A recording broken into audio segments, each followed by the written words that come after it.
The real reason humans started wearing clothes. You're wearing clothes right now. You didn't think about it. You just put them on, like breathing, like blinking. You didn't question it. But here's the thing. For 300,000 years, humans didn't. And the reason we started has nothing to do with what you think. Not modesty, not religion, not even the cold. The real reason is crawling on you right now. Let's go back 100,000 years ago, East Africa. Your ancestors are completely naked, and that's fine, because the human body was built for heat. No fur needed. Hairless skin means sweat. Sweat means cooling. Cooling means you can run for 6 hours straight, without overheating. You were a biological machine, perfectly designed for a warm world. Then something happened. Humans started moving north, Middle East, Central Asia, Europe, and Europe was not Africa. Minus 20 degrees Celsius, open frozen plains, wind with nothing to stop it. A naked human in that environment lasts maybe 4 hours. Your fingers go first, then your thinking, then your heart. So we grabbed animal skins, draped them over our shoulders. Problem solved. Right? Wrong. Here's something nobody talks about. Neanderthals lived in Europe for 400,000 years before we showed up. 400,000 years. They were bigger than us, stronger than us. Their brains were literally larger than ours, by volume. They had shorter, stockier bodies built specifically to hold heat. And they wore animal skins too. And they went extinct. We didn't. So what did we have that they didn't? This, a needle. In Denisova Cave, Siberia, archaeologists found something that had absolutely no business existing 50,000 years ago. A bone needle. Tiny, almost fragile, with a perfectly drilled hole at one end, no wider than a human hair.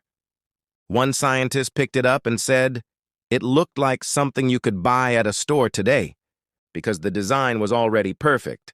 There was nothing to improve, and that single needle changed everything. Because a needle means sewing, and sewing means fitted clothes. And here's why that matters.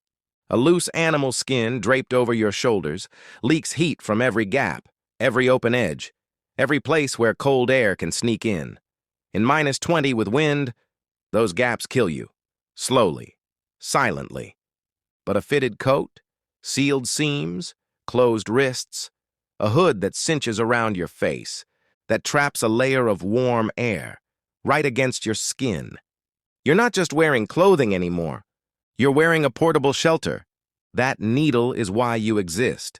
Not Neanderthals, not brain size, not strength, not 400,000 years of living in Europe, a tiny hole in a piece of bone. But here's where it gets strange. The needle didn't just solve the cold problem, it created a new one. And that new problem tells us exactly when humans started wearing clothes. Not from bones, not from cave paintings, from bugs, specifically lice. Head lice and body lice look almost identical, but they're genetically different species. They share a common ancestor, and at some point in history, they split apart. Scientists can calculate when that split happened. DNA mutates at a predictable rate. Run the numbers backward, and you get a date. Between 83,000 and 170,000 years ago. That's when body lice appeared, as a completely separate species. And here's the critical part. Body lice cannot survive without clothing. They need fabric to lay eggs. They need seams and folds to hide in. Without clothing, body lice don't exist, which means the exact moment body lice evolved separately from head lice is the exact moment humans started wearing clothes.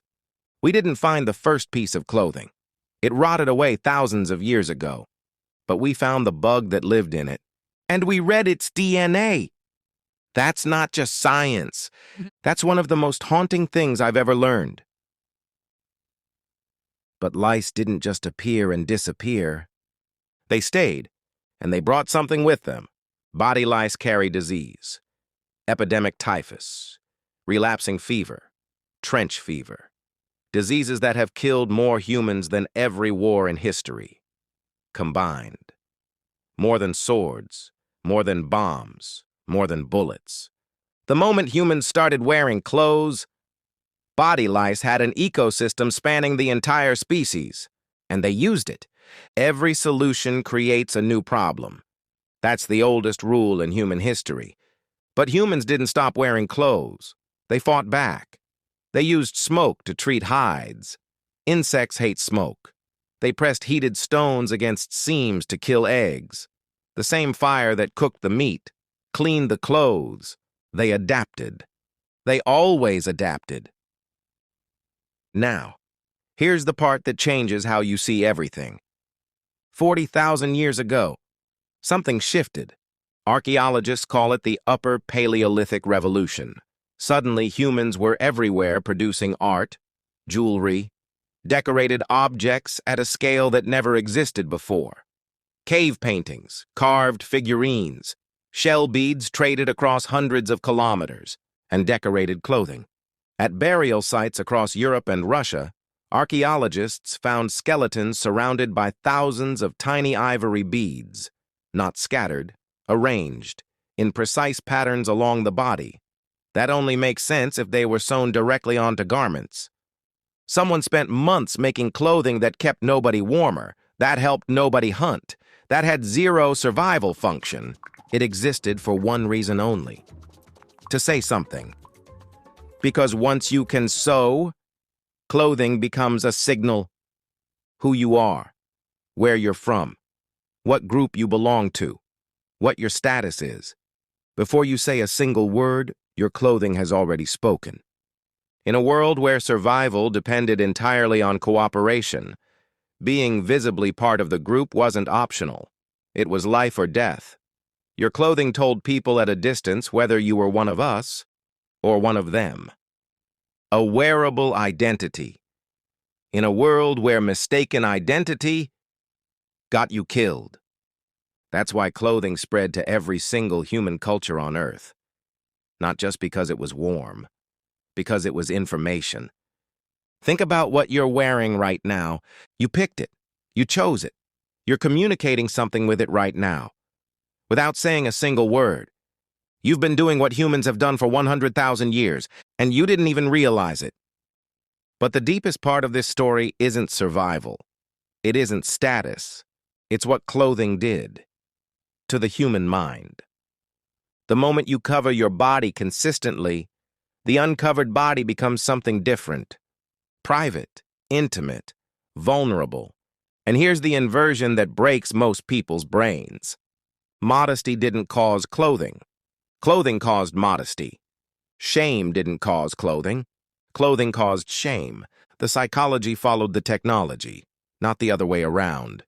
We didn't cover ourselves because we were ashamed. We became capable of shame because we were covered. Every single human civilization ever found on every continent, in every era of history, had clothing. Not all of them had writing. Not all of them had agriculture. Not all of them had cities. But every single one of them covered their bodies. Because clothing isn't just technology. It's the foundation of what makes us human. It started with a dead animal and a desperate freezing night. It became culture, identity, shame, fashion, intimacy, the concept of a private self, all of it, traced back to one needle, made of bone, found in a cave 50,000 years ago. Your jacket is older than you think. And the reason you're wearing it has almost nothing to do with the weather.